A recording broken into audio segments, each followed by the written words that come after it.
राज्यामध्ये मुख्यमंत्री बळीराजा पांधन रस्ते योजना, शेत रस्ते योजना ही सुरू केलेली आहे। या योजनेच्या माध्यमातून रायगड जिल्ह्यातले जेवढे काही वहिवाटीचे रस्ते आहेत, शेत रस्ते आहेत, या रस्त्याला क्रमांक देणे, त्या रस्त्याचं मोजमाप करणे, मोजमाप करून दोन्ही बाजूला वृक्षारोपण करणे आणि मग त्या रस्त्याला 15 लाख रुपये प्रति किलोमीटर निधी देऊन त्या रस्त्याचं बांधकाम करणे, अशी योजना माननीय मुख्यमंत्री देवेंद्र फडणवीसजी यांच्या सूचनेनुसार आम्ही तयार केली आहे। रायगड जिल्ह्यामध्ये जवळपास 3000 शेत रस्ते आहेत। आमचे जिल्हाधिकारी यांनी त्याची आखणी केलेली आहे। पुढच्या 3 वर्षामध्ये या 3000 रस्त्यांना आम्ही आता मजबूतीकरण हाती घेतो आहे आणि मला विश्वास आहे की जेव्हा शेतकऱ्याचे शेत रस्ते होतील तर शेतामधली जी शेतकऱ्याची दुबार पीक तिबार पीक घेण्याची क्षमता वाढेल। त्या ठिकाणी पीक पद्धतीमध्ये बदल होतील, अनेक आमूलाग्र बदल शेतकऱ्याच्या जीवनामध्ये होईल। रायगड जिल्ह्यामध्ये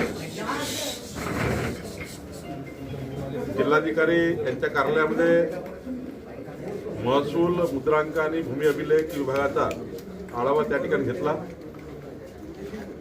प्रामुख्याने मुख्यमंत्री बळीराजा पांधन रस्ते योजनेमध्ये 3950 जे शेत रस्ते आहेत, या शेत रस्त्याला सांकेता क्रमांक देणे, त्या रस्त्याचं नंबरिंग करणे, येणाऱ्या 31 मार्चपर्यंत सर्व रस्ते खुले करणे आणि डिसेंबर 2027 पर्यंत या रस्त्याला संपूर्ण दोन्ही बाजूला झाडं लावून या रस्त्याला संरक्षित करणे, असा निर्णय आजच्या बैठकीत झाला।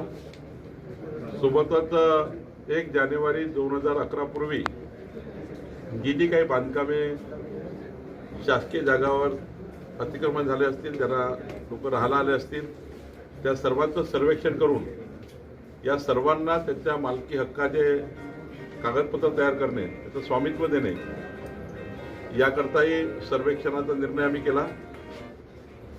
15/10/2024 पूर्वी जे काही खाजगी जागेवर बांधकाम झाले आहेत आणि त्यांच्याकडे मालकीत्व अजून मिळालं नाही, त्या सर्वांना स्वामित्व देण्याचाही आम्ही निर्णय घेतलेला आहे। सोबतच या जिल्ह्यामध्ये पोट हिस्से जे आहेत 200 रुपयात मोजणी करायची आहे, पोट हिस्सेची ते करण्याचा आम्ही विचार केलेला आहे।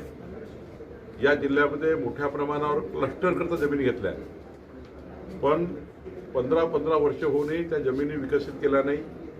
ज्या औद्योगिक प्रयोजनाकरता घेतल्या होत्या, काही क्लस्टर बांधकामाकरता घेतल्या होत्या, पण त्या अजून वापरण्यात आल्या नाही। त्या जमिनी शासन जमा करण्याच्या सूचना मी दिलेल्या आहेत। एकंदरीत जे काही सिडको, नैना आणि 9 विकास प्राधिकरण आहेत, त्यांचाही शासकीय जमिनीचा आढावा घेण्याकरता मी जिल्हाधिकाऱ्यांना सूचित केलं आहे। अनिर्बंधित वापर जो सुरू झालेला आहे काही ठिकाणी, तो वापर थांबवण्याच्याही सूचना मी जिल्हाधिकाऱ्यांना दिलेल्या आहेत आणि पुढच्या 3 महिन्यामध्ये या जिल्ह्यामध्ये पुन्हा एकदा एकंदरीत संपूर्ण विषयाची सुसूत्रता करण्याचा विचार आम्ही केला। या जिल्ह्याची संपूर्ण मोजणी जी आहे झाली पाहिजे। पुढच्या 2 वर्षामध्ये सर्व नगरपालिका नक्षा योजनेमध्ये आम्ही घेणार आहोत। प्रत्येक प्रायव्हेट घराची सरकारी मोजणी आम्ही करणार आहोत। या ठिकाणी 15 डेमध्ये कुठलाही अर्ज मोजणीचा आला तर तो निघाला पाहिजे, 15 दिवसातच मोजणी झाली पाहिजे, हा निर्णय आम्ही घेतलेला आहे। याकरता जे भूमी अभिलेख आहे त्यालाही मजबूतीकरणाचा निर्णय आम्ही केला आहे। मुद्रांक शुल्क विभाग जो आहे त्यामध्ये जे काही तक्रारी येतात त्या तक्रारी येऊ नये याची काळजी आम्ही घेतली आहे। एकंदरीत 2-2.5 तासाच्या बैठकीमध्ये महसूल विभाग गतिमान, पारदर्शी आणि लोकाभिमुख करण्याचा विचार आम्ही केलेला आहे आणि यातनं आम्ही पुढे जातो आहे।